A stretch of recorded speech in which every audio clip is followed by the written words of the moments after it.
haala kana hojjetan jechuudha. Zalaaxaallee hojjedhee jira, biriyaan hojjedhee jira. Ani ruuzis kophaatti hojjedhee lukkuullee kophaatti zalaaxaallee ni argitanii. Haala kanaan hojjechuu hin dandeettanii isin jedha. Yoo isinitti tole like, share, subscribe naaf gochuu hin dagatina. Assalamualaikum warahmatullahi wabarakatuh. Ashamaa harka fuunee jaalatamtoota fi kabajamtoota hordoftoota kiyyaa bakka jirtanitti nageenya rabbi isiniif haa baay'atu isiniin jedha. Alhamdulillah nagaa qaba, isinis akka nagaa jiraattan abdiin qaba. Warroonni subscribe naaf godhaa jirtan hedduu takka galatoomaa, hedduu takkaan isin jaaladha. Anaa wali rabbiin isin haa jaalatu isiniin jedha. Ore subscribe naaf hin goone subscribe naaf godhaan after report. Akkasuma yoo subscribe gootan kanallee subscribe all irratti deebsaa jechuudha. All godhaa. Sababni wantoota garagaraa yeroo hojjetan viidiyoon hunduu isin bira ga'a waan ta'eef subscribe all naaf godhaa isiniin jedha, hedduu takkaan isin jaaladha. Akkasumas yoo isinitti tole like, share, yaada keessan commentii naaf barreessaa isiniin jedha. Guyyaadhaa tana maal hojjechuu fedha? Lukkuu jechuudha. Mashwee jedhanii yaani gaazii keessatti hojjechuu fedha. Bas lukkuudhuma bichaa jechuudha. Biriyaanii faanaallee hojjetame lukkuu kan akkatti hojjetanii ruuza biriyaanillee hojjetanii bareedaadha. Ruuza adii faanaallee bareedaadha. Akkasuma yeroo tokko tokko ashaa jechuudha. Nyaata galgalaa irratti barataa ta'uu chapaataa ta'untuma garagaraa kan hojjetanii lukkuu kana haala kanaan yoo hojjetanis bareedaadha. Kallattii hundattuu hin deema jechuudha. Turtiin keessan ana wajjin haa ta'u. Tanii timaatimiidha. Kuni qullubbiidha. Kuni shunkurtii adii.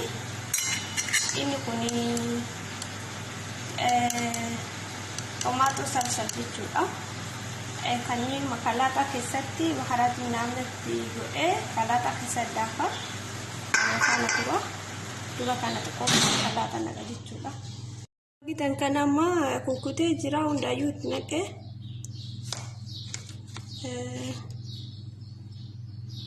kurkumiidha jechuudha. Isa kanatti godha.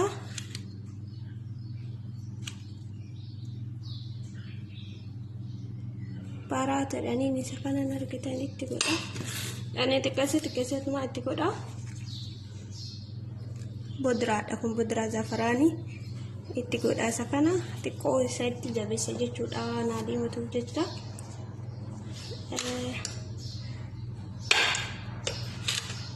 Soogiddaas xiqqoo robuusa. Bishaan xiqqoo itti godha.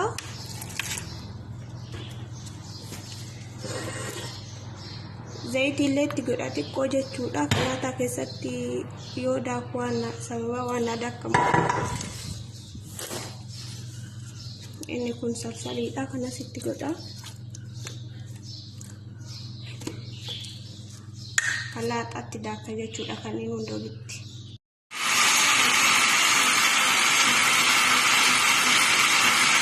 Amma kan argaa jirtan kuni lukkuudha. Yoo mummurtan akkanatti mummurtan jechuudha. Akka keessa isaa hunda seenutti amma kana akkatti mummure jechuudha hunda isaa. Lukkuu soogiddaatti godha jechuudha.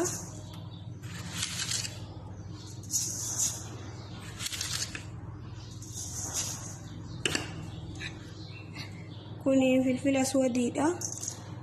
Qaaraa gurraacha jechuudha. Kan walitti kalqaa.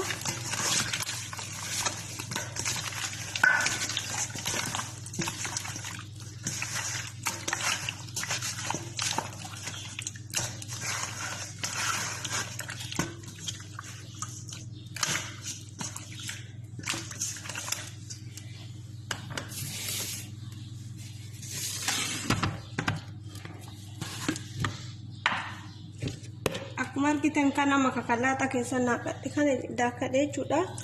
Itti naqa gubbaa isaa irratti.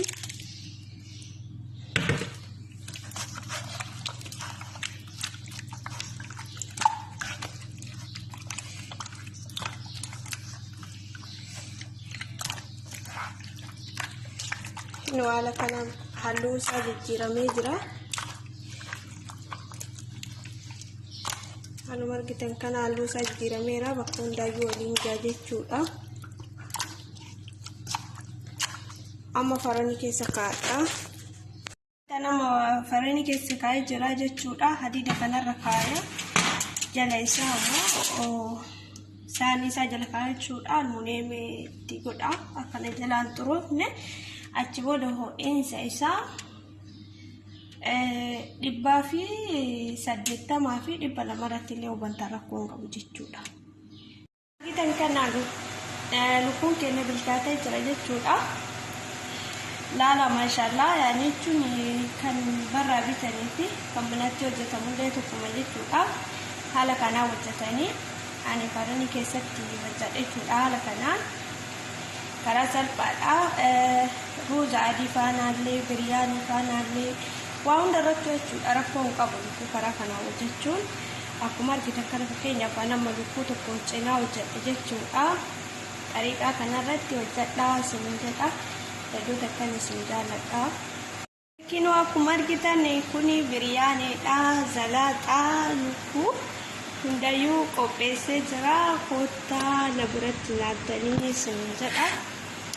Guyyaadhaan tana koottaa na biratti laaqana nyaatanii isin jedha. Hedduu takkan isin jaalladha. Like, share, subscribe, comment naa gochuu hin dagatinaa isin jedha. Turtii gaarii.